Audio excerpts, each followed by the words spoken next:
Assalamu alaikum wa rahmatullah. Hello everyone and welcome to your English class. In our lesson today, we'll continue with our fourth unit. Our lesson today is the reading lesson in your books, page 54 and 55.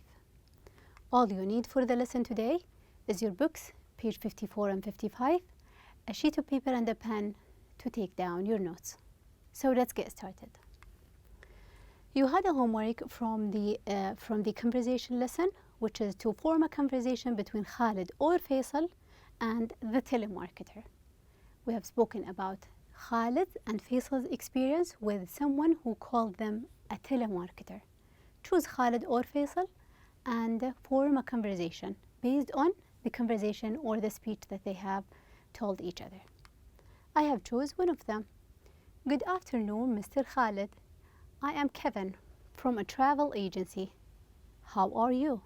He replied, fine, thank you. I am calling to tell you that you won a free trip to the Bahamas. Really? How can I get it? Of course, but you first have to join the Jet Set Club. Okay, and how is that? Just pay 3,000 Saudi Riyals for the membership. That is ridiculous. I am not interested. So in here, he won. The telemarketer told him that he won a trip to the Bahamas, and that was the imaginary conversation based on what he had reported to his friend Faisal. You can come up with another conversation which is for Faisal. Okay, let's get started with our lesson. For the reading lesson in your books, page 54 and 55, by the end of today's lesson, you will be able to read quotes, you will be able to answer questions on the text, recognize some new vocabulary, and report some quotes. So it's going to be a reading lesson, short readings, short texts, which are quotes. Let's get started in here. Let's look at this picture. This picture shows us, in here, we're having a book. Do you like reading? And what do you like about reading? Actually, when you are reading, you are getting other people's experiences. How about the texts that are written? They are actually whether the writer's words or the writer is going to come up with other people's words. They will come up with quotes from other people. So you are going to get information from all over the world, which is saved within this book. Okay. In your books, page 54 and 55, scan through the text and answer the following question. What is the title for the text? The text is titled Quotes, Quotes. But let's stop in here. What do we mean by the word quote? Quote means it is words from a text or speech that is written or spoken by another person. Usually when I'm saying this is a quote, it means that it is not my own words. I'm giving the privilege or the right to someone who had said it. It's not my own words. I'm reporting someone else. Someone else had said that. Okay? When I am quoting, I am giving them the privilege or the right. How many quotes are there do we have? Page 54 and 55. We're having, count them, more than 10. We're having actually 13 quotes by famous people. And what do the pictures show? We're only having one picture, which is picture for whom? For King Salman, the custodian of the two holy mosques. Okay? Let's get started with these 13 quotes. Do you know any famous quotes? I believe that everyone knows, whether they are in Arabic or in English or in any other language. There is a quote that we all know about, which is, I have remembered this one, which is, the Saudi strength is like that of the Tuwaiq mountain, unbreakable, unless this mountain is leveled and equaled to the ground. Is it my own words? Not really. Notice that we're having the quotation marks. I'm telling you that this is a good quote. This is a wise one. However, it wasn't said by me. Do you know who said that? He is Prince Mohammed bin Salman. Years ago, he said that. He said, his words, that the Saudi strength is like that of the Tuwaiq mountain, unbreakable, unless this mountain is leveled and equaled to the ground. Okay, let's go to our quotes in here. For all the 13 quotes, you are supposed to do two things. You will listen while you are reading the quote, then you will come up with the name of the one who said that quote, and come up with the general idea. What is it about? Was it a funny quote? Was it an ironic quote? Was it a wise one? What does it talk about? About people, learning, travel? What is it about? Let's check the first one in here, and you will tell who said that quote and what is it about. Let's listen. My primary goal is to be an exemplary and leading nation in all aspects, and I will work with you in achieving this endeavor. King Salman bin Abdulaziz Al Saud, custodian of the two holy mosques. So, who said that quote? It was said by whom? It was said by King Salman bin Abdulaziz Al Saud, the custodian of the two holy mosques. Custodian is the servant. What did he say? He's saying here that my main goal, my first goal is to be an exemplary, from the word example, an example for the word, and leading nation. I want my country to be an example and leading, in the lead, at the first position in all aspects, education, economy, and every aspect. And I will work with you in achieving this endeavor. This our biggest goal that we are working towards it. So what is the main idea of this quote? Is it about the people? It is actually about here leading Saudi Arabia to be the best nation. So King Salman said that about how to lead Saudi Arabia to be the best nation. How about the following?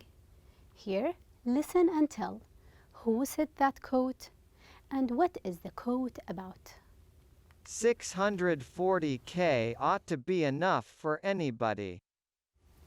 Bill Gates, founder of Microsoft, in 1981, talking about computer memory. So, who said that quote or these words? They were said by Bill Gates. Who's Bill Gates? He is the founder of Microsoft. He said that in 1981 when he was talking about computer memory. What did he say? He actually said that 640K, 640, let's say 1,000, ought to be enough for anybody. Do you think so? Do you agree with him? I believe that was true in 1981. However, for us today, teras are not enough for us. So the main idea was about, actually, the computer memory. When we're looking at the whole thing, we can say that this one is an example for an irony. What is an irony? When you're looking at it, you will say the saying is suitable for 1981. However, this will never work on our days. So the irony is a later outcome was very different from what the speaker expected. In 1981, he thought or expected that we're having here 640K will be enough for everyone. However, he was wrong and his prediction didn't come true. Okay, the following. Who said that and what is the quote about? Half the world is composed of people who have something to say and can't, and the other half who have nothing to say and keep on saying it. Robert Frost, American poet. So, who said that? Who said that quote? He was actually Robert Frost, an American poet, who he will come up with poems. What is he saying? He's saying that people are of two kinds. Some people, the word is consists of two kinds of people. Some people who have something to say, but they can't. Maybe they are not allowed to speak. They have something that they should say it, but they can't. And the other group of people, or the other half, have nothing to say, but they are speaking. So we're having two groups of people. Some of them can't speak, and the others, they will speak with nonsense. They will speak, but they have nothing to say. What is the main idea of this quote? Is about what people usually say. Some people will say nonsense, other people will say good things. Do you think it's a wise one? I guess yes. How about the following, a short one? Who said that, and what is the quote about? Let's listen. It is a terrible thing to see and have no vision. Helen Keller, American author, activist, and lecturer. She was the first deaf and blind person to graduate from college. So who said that? She was actually Helen Keller. She's an American author, activist, lecturer. And she did all of these things, but the most important part about her, that she was the first deaf and blind. She couldn't see as well as she couldn't hear. So blind and deaf, both of them. And although she was blind and deaf, she finished and she graduated from college. She became an author, activist, and a lecturer. So she's an icon. So what is the quote about? It is a terrible thing to see and have no vision. Seeing and having a vision. So she's comparing a sight with vision. Sight is the ability to see. I can see you and you can see me. The ability to see. You were not blind. How about the idea of vision? What do we mean by vision? When you're having a vision, you're having creativity, insight. You're having or understanding. It's not only about what you can see, what you can come up with. You're having a vision, you're having a goal. You are a creative person. So you have to differentiate between vision and sight, what you can see and what you can imagine. Let's continue. Who said that quote and what is it about? Who is wise? He that learns from everyone. Who is powerful? He that governs his passions. Who is rich? He that is content. Who is that? Nobody. Benjamin Franklin, American writer, politician, scientist, and inventor. So, who said that quote? Who said these words? He was actually Benjamin Franklin. He's an American writer, politician, scientist, and inventor.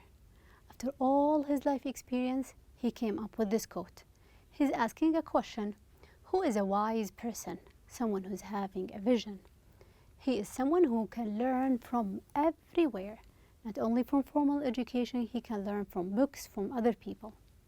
And who is a powerful person, the strong person, who can govern his passion, his feelings. You can control your feelings. And who is a rich person, who's having the money? No, who is content, who is satisfied with what he got. And who is that? The person who is wise, powerful, and rich. No one is having them all. So the saying is actually about wisdom, powerful, and wealth. The person who's wise, powerful, and a rich person. Okay. How about the following? Who said that, and what is the quote about? Never let formal education get in the way of your learning. Mark Twain, writer. Okay, so who said that quote? This quote was said actually by Mark Twain, who is a writer. A writer said, never let formal education get in the way of your learning. So the general idea is actually about learning. What is the difference between when we're saying formal education and learning? Aren't they just like each other? Are they like each other? We usually confuse them. Formal education is the compulsory education that everyone will get when you go to school. When you go to school, everyone is going to get the same information, the same ideas.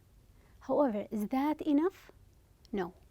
Learning is the idea of getting information by experience, when you travel, when you read books. So the idea of learning doesn't depend only on formal education. It's not only for just going to school.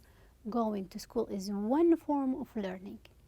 However, learning can come up from variety or many ways. Okay.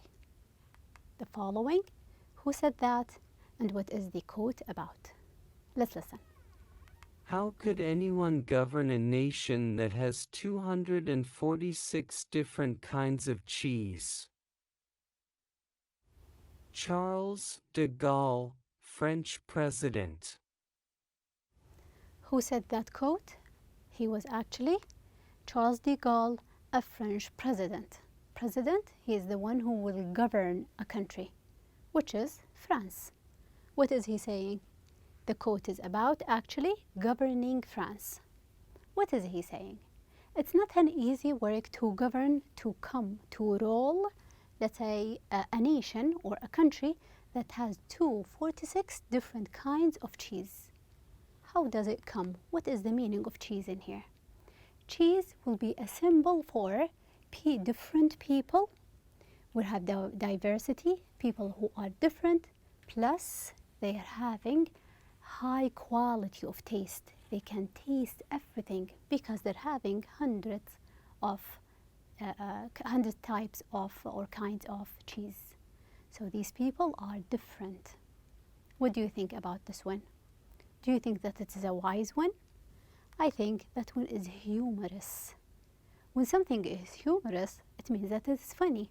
He wasn't saying it as being a serious person. He was saying it as if it were a joke. He wanted to be funny. So not ironic. This time it is a joke. He wanted to come up with a sense of humor. Laugh. Let's continue. Who said that and what is the quote about? Let's listen. An archaeologist is the best husband a woman can have. The older she gets, the more interested he is in her. Agatha Christie, writer. Okay, who said that quote or these words? She was actually Agatha Christie. She is a writer. She writes novels. She is a lady. What is she talking about? She said an archaeologist is the best husband a woman can have. The older she gets, the more interested he is in her. It is actually about the best husband a lady can have. Who's the best husband a lady can have? She said that he is actually an archaeologist. Who is an archaeologist? Let's try to analyze the word. Whenever a word ends with an IST, it means someone. Okay? And whenever a word that starts with arch, it means old, ancient. And when having ology, it means it is a science. So, old, science, and someone. He is someone who will study the ruins, the ancient places. He's looking and digging into places that are old and ancient. He will look for ruins, or let's say for old things in these places. Let's apply archaeologist. How is he going to be the best husband? The older she gets, the more interested he is in her. When she is older, he will be more interested. He would like her more because she's old, like ruins. What is the main reason for saying that? It is humor. I don't think that she is serious about it. It is humor for fun purposes. Let's continue. Here, who said that quote and what is it about? Let's listen. Wise men talk because they have something to say. Fools talk because they have to say something. So, in here, who said that? He was actually Plato, the Greek philosopher, someone who's very old, Greek philosopher. What did he say? The main idea is about wise versus fool people. Wise people and those who are the not wise people. He's saying that wise people talk because they have something to say. So they are not going to talk unless they have something to say. It's not for the purpose of talking. However, the fool people are going to say just to say. They will speak just to talk. They want to talk regardless of what they are going to say. The following, who said that and what is the quote about? Let's listen. Make yourself necessary to somebody. Ralph Waldo Emerson, American writer. So who said that? He was actually Ralph Waldo Emerson, an American writer. He is a writer. What did he say? He's giving here make. Start with a verb. Do. It's an advice or let's say an instruction. So he's speaking about self-worth. Always make yourself necessary to the others. If you feel like you are not welcome, just leave them alone. The following, who said that and what is the quote about? I'm not afraid to die. I just don't want to be there when it happens. Okay, so who said that quote? He was actually Woody Allen, an American director. What was he speaking about? The main idea is about death, whether he is afraid of death or not. What is he saying? I am not afraid to die. I don't mind dying. However, when I die, I don't want to be present. I don't want to be there. It's okay to die, but not to be there.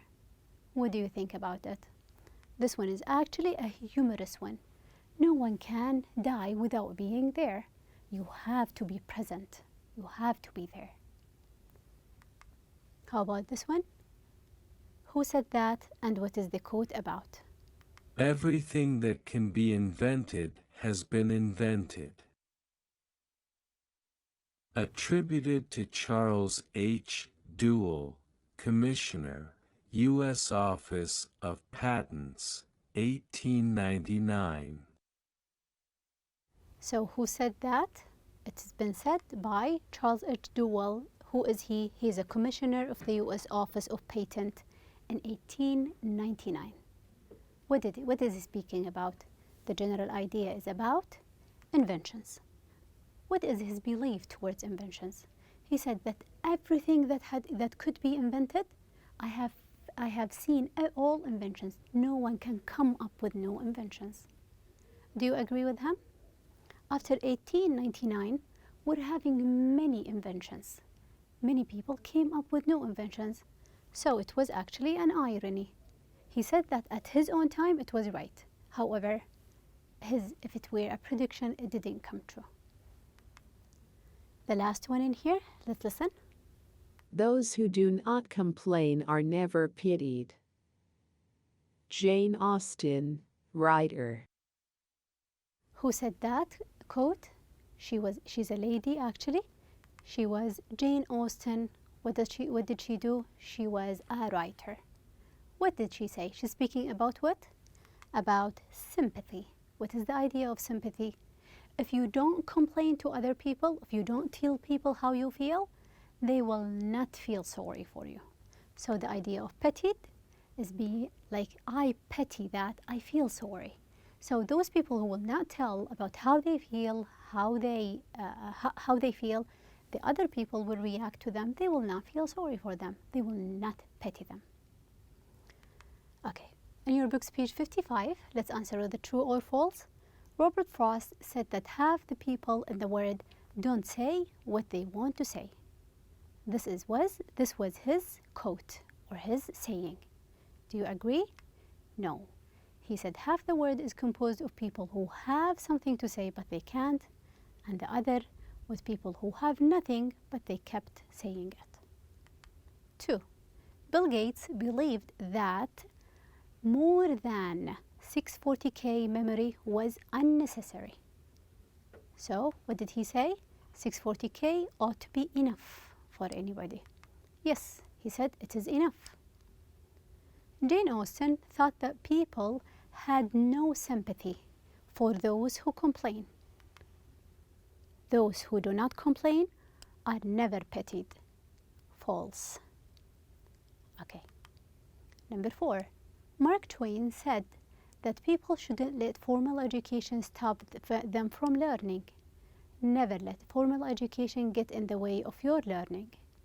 So yes, there are other forms of learning. De Gaulle thought that it was easy to govern France because people wanted the same thing. They have 246 different kind of cheese, different taste, different ideas, so it is false. It wasn't easy because they wanted different things. Helen Keller said that having no insight or understanding was worse than being blind. It's a terrible thing to see and have no vision. So yes, it is true. Being blind is not a problem. Having no vision is a problem. Let's report some of these sayings. Emerson about people. He said, make yourself necessary to somebody. Emerson said, to make yourself necessary for somebody. Plato, wise people talk because they have something to say, but fools talk because they have to say something. He said about fools. Plato said that fools talked because they had to say something. Woody Allen, I'm not afraid to die, I just don't want to be there when it happens. Woody Allen said he was not afraid to die. Here, he wasn't afraid to die, but that he didn't want to be there when he died, when it happened. Charles Duell about inventions. Everything that can be invented has been invented. Charles Duell said in 1899 that everything that could be invented had been invented. Okay, in your books, page 55, the discussion part, which quote or quotes do you like the best and why? We're having 13 quotes. Choose one of them and you will find this one is very interesting. I like it the most. Why? Maybe you can think about don't let formal education avoid you or take you away from learning, because it compares between the group and the part. Which quote do you find the most humorous and explain why? Which one is the funniest? Find one of them, maybe the idea which was speaking about, I don't want to be there when I die. What famous quotes do you know? Who said them and what do they mean? Think about a quote and find who said it, what does it mean, and you will come up with the homework, which is come up with a quote, who said that quote, then report it. King Salman said that, then you will come up with the quote. Whoever the speaker or the one who said the quote, just report it. Okay, I guess that is for the lesson today, and thank you so much for your time.